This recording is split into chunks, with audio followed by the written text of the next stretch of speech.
Hey guys, it's Mike. I'm here at the All American Kettlebell Open in Atlantic City. I'm here with Dana from Raze Bells. Dana. Hey man. Dude, you put a ton of work into getting this thing going. Oh my God, it was a lot. It took a lot. All right, so how long you been working on getting this event going? I want to say like 6 months. We've Holy been working shit. on this. Yeah, it started with me reaching out to the Mr. America, and then from there, Steve Cotter got involved, which led me to Dennis, which led me to Pro Kettlebell, which led me here.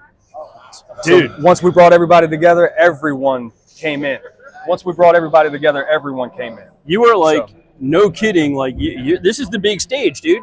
We got like platforms over here where we've got Pro Kettlebell, we got IKFF, we got IKMF, we got the American Kettlebell Lifters Union here. Yeah, we got Living Fit throwing our stretch pit going on. Dude, this thing is insane. It grew into something we had no idea it could, I had no idea it could be. So this is your first big comp you've put on. Mm-hmm. You're a younger club. Mm-hmm. Okay, what's it like getting that club up and running? So that all kind of happened like right around the same time as this came into play. I was, I work out at the Gold's Gym, and I, working with kettlebells in there. I was taking my own kettlebells in there to do training, to train others, and whatnot. And it kind of just developed into a relationship with the gym, and then took my business in there. And it just so happens that the owner of the Golds that I work out of also owns the Mr. America, which is super small world because they were not connected at the same time. I was working with Gold's Gym and then Mr. America separately, and then come to find out the owner owns both. So super small world. So speaking of small world, right? Mm-hmm. One of the big challenges we've been seeing within kettlebell sport is growing it up a little bit. Mm-hmm. I mean, it's kind of a niche sport. Yeah.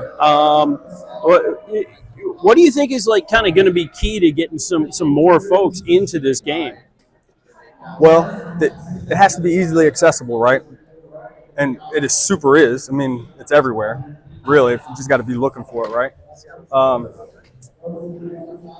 You got to make it fun. It's got to be interesting for newcomers. It's got to be taught in a way that's not going to scare them off, So What do you mean by scare them off? What scares off these Well, new it can guys be on? intimidating, One, improper technique can hurt, So if a newcomer comes in and they have improper form or improper technique, and the bells are slapping the wrist or bending the hand back because you're not properly holding it, or you're not, doing things the right way, it's not fun, and people are going to walk away from it pretty quick. So I think the instructors, which most of the instructors are like very competent people, right? If they're teaching it the right way, it's going to be fun. So on the sports side, what is the biggest hurdle that you're seeing with getting new lifters on platform that very first time? I don't know. I can't answer that question. So some of the stuff that I've heard has been like the 10-minute sets are just too much. They scare people off, and they like the 5. Some of them is the entry weight classes. Some of them's the double bells on a lot of the lifts. Right.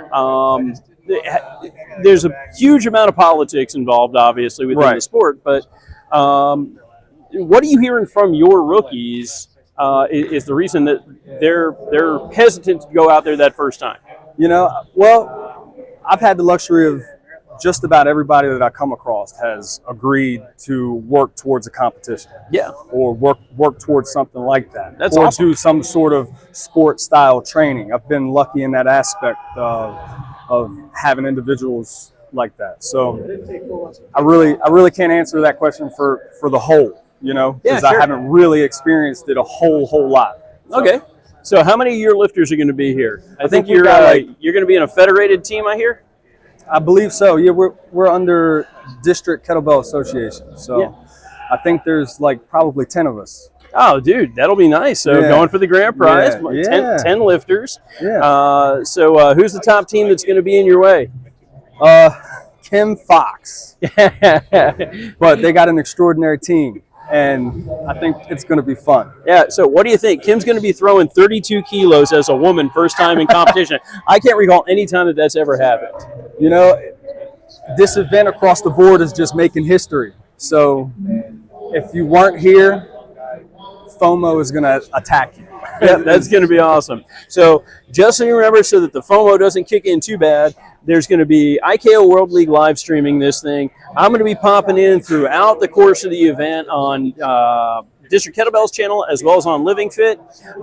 We've got the Living Fit stretch pit, so we're going to try and catch lifters as they come off the platform and see if they're going to Disney World. It'll be fantastic. It's going to be fun. But beyond that, it's going to be awesome. Yes, Dana sir. from Raze Bells. Dude, Thank you, sir. you are the man. Stay tuned. We will have more for you.